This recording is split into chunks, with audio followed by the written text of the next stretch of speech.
Hey, Joni Mitchell, some top-notch songwriting here from '68 with great period cover, and this and all the vintage ones on this flip have gone through the ultrasonic bath, so you know they're going to sound great. Climax Blues Band, originally Climax Chicago Blues Band, because that's their style. They're from the UK. This is '72, and '75, Rory Gallagher, some great electric blues rock there on the guitar, and the guitarist Beck, and not Jeff Beck, it's Joe Beck, fusion from '75. He was first electric guitar player to play with Miles Davis, and this is kind of like that dentist office fusion, but with a hard guitar edge.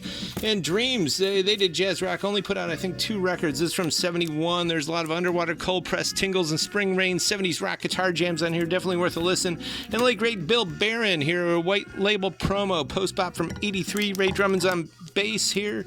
We got El Chicago from LA, some LA Latin stuff, that funk rock stuff from '73, and a beautiful Blue Note here, Horace Silver. It's Horoscope here. This came out in 1960. Some good hard bop. It's a mono. And Susanna Rinaldi, she was a great Argentinian vocalist. A lot of tango stuff. Latana is what they called her. This came out in '79. Lots of good tracks. And the Fabulous Wailers from Tacoma, one of the greatest garage guitar bands of all time. There's a super scarce original on good old Golden Crest, named after Creston, Iowa. That was Clark Galehouse's hometown. There's High Wall. There's Beat Guitar, Driftwood, and one of their number one hit, Tall Cool One, and a lot of other good ones, but it's pretty classic stuff.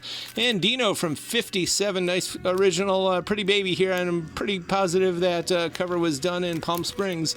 We got some really good South Korean lounge stuff here. It's soo-bong, also real name Sim Min Kyung.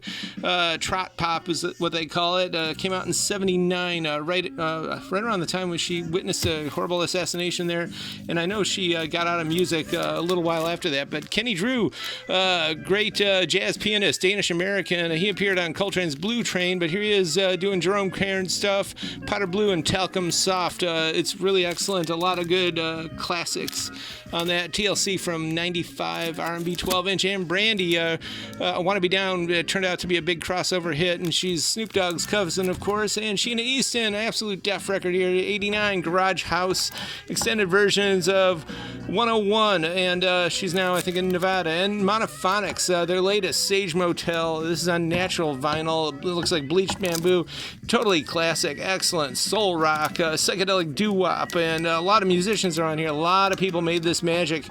Kelly Finnegan, of course, he sounds like a young Stevie Wonder on here, and we got the guitars from Young Guns, Silver Fox, and a lot more. And we're actually going to be talking to someone who was on this record tomorrow, so that's going to be a big surprise. But it's lush and lovely and thick, and I know they're considered probably the best live band in the country now. They're packing them. They're going to be doing a lot of shows in Colorado, I think, next week. And there's I think one of the founders of Stax Records even actually said how amazing they are live. This one, It's Only Us, as deeply wistful sidewalk stepping stole with all the emotion, verve, and visuals of a dramatic film. So that word cinematic is so appropriate to this record, and you just play it over and over. It's a solid pack of super songs. And these guys were from New York, short-lived, from '85, and I know this guy here was in Tom Tom Club.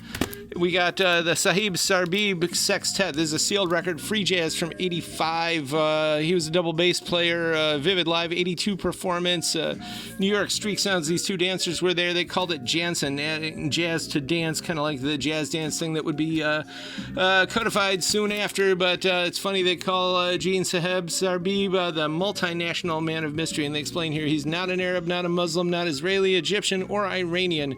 He's a multinational man of mystery. Where Austin Powers got a little bit of influence there, but now I believe he's an art dealer in New York. And we got more of the Rudy Deanda record that is one of the top of the year on teal vinyl. And we've got a lot of these Jazz is Deads here. Number 2, we're really happy to be carrying a lot of these. There's smooth whispered funk tapestries here, floating above the coral reef, winnowing through dense sunrise pulsations and schooling of mellow kissed modulations. And Gary Bartz, number 6, trip hop refraction glimmers colors, peppered in inconsistencies, plated, rainstorms in pocket and spice almanacs, pastel histrionics, and evening adjustments of the mute color hilltop. And Brian Jackson, which we just actually spoke to him yesterday, he plays the Fender Rhodes on here, monophonic synthesizer, and flute. And it's all opening up the time faucet, spreading symmetric arrays of momentary capsulations viewed on a distant planetary strolls and basketed floral oblations disseminated over the Timberline elegiac telescope of time. Excellent, all of these, and also excellent on Eraserhead Sound, so you know it's top notch and it's our kind of thing. This is Angelo Outlaw. We just did a whole review of it yesterday. It comes out Friday. We're going to have lots of them. It's one of the records of the year, true cosmic soul jazz, and we have it here in black vinyl as well as clear vinyl. So get them all here. Current year 5580 Ridge, shop 24/7, tcyshop.com. We ship also in-store pickup, and appreciate following us on YouTube. We're close to about 500 subscribers, so all that is definitely appreciated.